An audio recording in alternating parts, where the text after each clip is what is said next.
Paulette Chambers, as you know, serves as a city councilwoman. One of the many blessings of my serving this year has been getting to know Paulette and appreciating the work she does in the community and appreciating her as a person. So I'm very pleased for her to come and share with us this morning. And she's going to share with us whatever she wants to, but generally the topic is about how social justice and her desire for social justice has impacted her life so far. Good morning, everyone. Good morning. As Lance Brown can say, it is a plum pleasing pleasure to be with you here on today. I count it an honor to be here, and I'm just happy to be here. But I'm also just happy to be alive, because being alive affords me the opportunity to make right or to make better what I didn't do on yesterday. So I'm just, in general, just happy today. I'm not going to be before you long because Mayor Pro Tem Sherry Barr, who I adore, has already indicated to me that I need to be washing that hand on that clock. So I'm going to try to speed through this. I got about 15 minutes worth of stuff to say. So I'm going to be watching that clock, and my sister's going to watch it for me. So if I see her hand go up, and I just immediately sit down and just finish the speech, just know I'm just respecting the time. So I'm not gonna, prolong the time. What I want to talk to you today about is how social justice has impacted my life and how social justice impacts us all. But in order for me to do that, I must first define what social justice is. It's simply doing what is right or what is just in terms of distribution of wealth, opportunities, and privileges within a society based upon 4 components: equity, access, participation, and human rights. These 4 components are what I want to focus in on today, because without these 4 components, the intricate parts of social justice will not be met. The first component is equity, which means fairness. It doesn't mean equal or equality. Equality is providing the same to all, but equity is recognizing that we don't all start from the same place. And because we don't all start from the same place, we must acknowledge and make up for the imbalances that are present. I remember growing up as a child, we would play these racing games. We lived on a long dirt road, so everyone who wanted to race, no matter your age, no matter your gender, you would line up at the end of the road, and when you would hear the sound go, you would run as fast as you could to get to the finish line. Well, my mother, she was usually the referee, the one who gave the call, and the runners and the races usually consisted of my cousins, neighbors, and my siblings. And I need to make this point, they were all much older than me. Like, I'm like 5, they're like 15. Okay? Remember that. But everybody got to run in the race.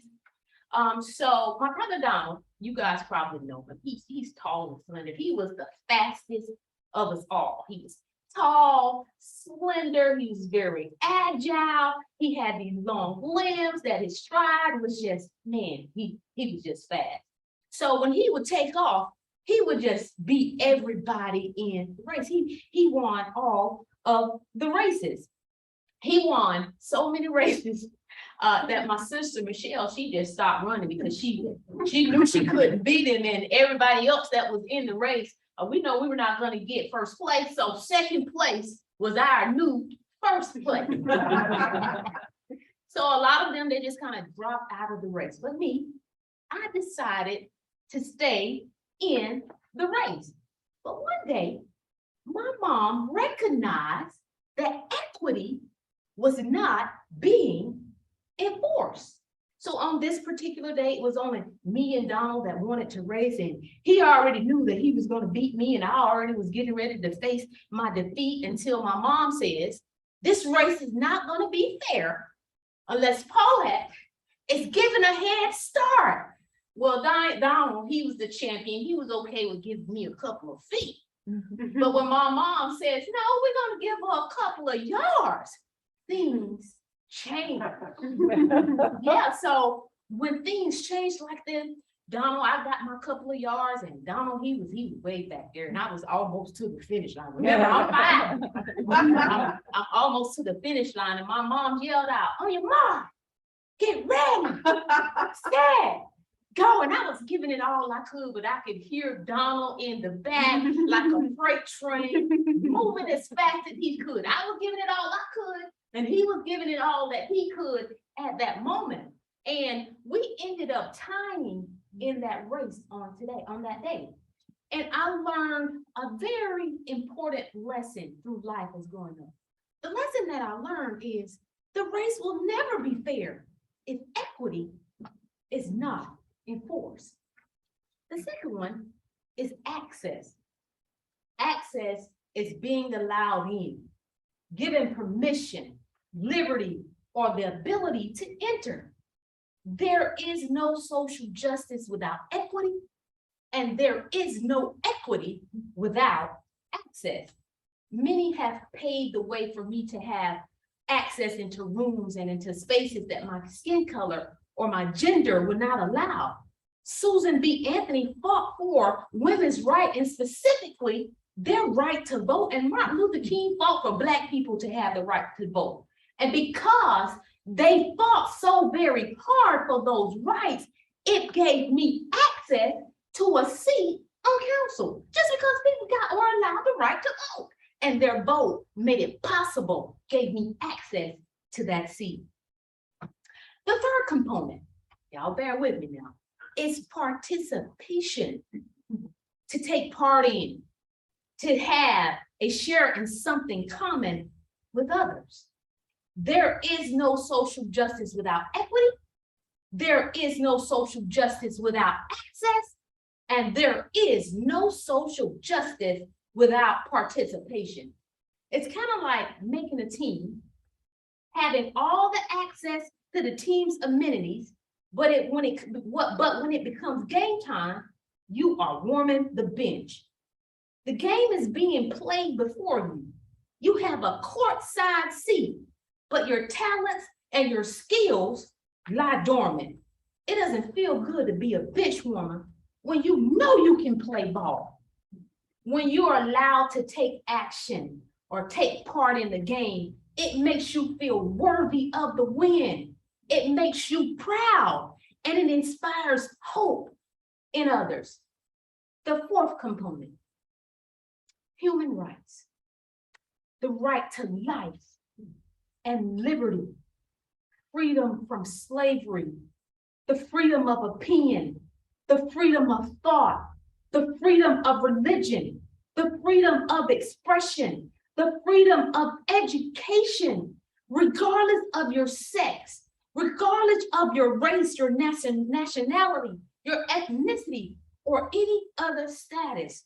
When your life and your liberty is jeopardized just because of the way that you look, or the way that you feel, or the way that you feel about a certain thing, there is no social justice.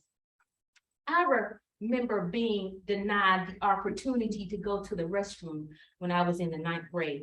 I asked my teacher if I could go to the bathroom. Now, understand, I was one of those aggravating students that needed to go to the bathroom every 5 minutes. I was a well-behaved student. So I asked her if I could go to the bathroom, and she sternly looked at me and she said, "No." And no wasn't the problem. Being told no was not the problem, but it was her statement after her telling me no. She says, "No, you cannot go to the restroom. Don't you people have restrooms at home?" Now, I like this teacher. She was one of my favorite teachers. But when she made that statement, I left there feeling very down and disappointed. I later saw that same teacher in the parking lot. I think it was earlier last year that I saw her in the parking lot. She had locked her keys up in the car. And I don't know why it was me that was chosen that day to meet her in the parking lot. And so she was, frantic, and she was, anxious because she was trying to get her keys out of the car. So she says, she walks up to me and she says, can I please use your phone to call my husband so that he can bring me the spare key? So I was like, of course you can use my phone to call your husband. And I sat there and I waited with her and I looked at her and I said, I understand how you feel. I said, it's kind of like having to go to the bathroom, but you can't. She looked at me puzzled. She didn't know what I was talking about, but I did.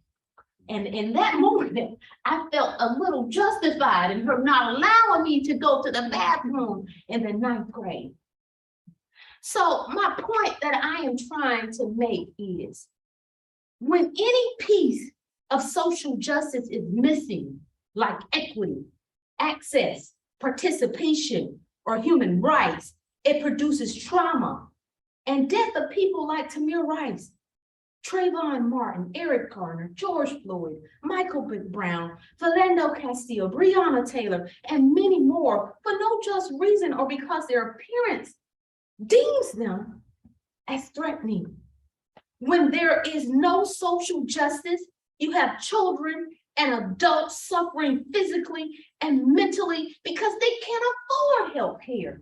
When there is no social justice, prisons are overcrowded because the industry is consumed with making more money instead of investing in resources. When there is no social justice, neighborhoods are infested with poverty and the number of home buyers for certain ethnicities are fueled because of the astronomical interest rate. When there is no social justice, the rich are undertaxed and the poor are overtaxed. When there is no social justice, families will be ripped apart, the crime rates will soar, poverty will increase, sickness and disease will spread rapidly when there is no social justice. And if you are a part of the privileged community, don't think that your house or your home is safe or your family is safe, because the tyranny of no social justice will tear your kingdom down.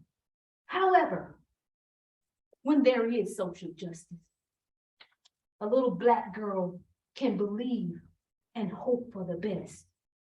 She can go through elementary school, middle school, high school, gaining a proper education, all because she was given access to adequate resources. That same little Black girl can go on to college, earn several degrees, earn several licenses and a plethora of professional certificates because she was afforded the funding when her mother had no way to pay for it. Because of social justice, you are allowed to go to the polls and cast a vote for a worthy candidate, and those same votes that you cast allow that same little girl and 2 other women the opportunity to serve on council that has never been graced by a woman. That same little girl has been given the opportunity to share with you on today. And if you don't know who that little girl is, she is standing before you today as a woman. Praise the Lord. Read it. I have had many entanglements with the lack of social justice, and I have embraced the joys of having social justice. Therefore, I've made it my lifelong mission to fight for social justice so that others can tell their stories about how social justice works. The late Dr. Martin Luther King stated, "Darkness cannot drive out darkness. Only light can do that. And hate cannot drive out hate. Only love can do that."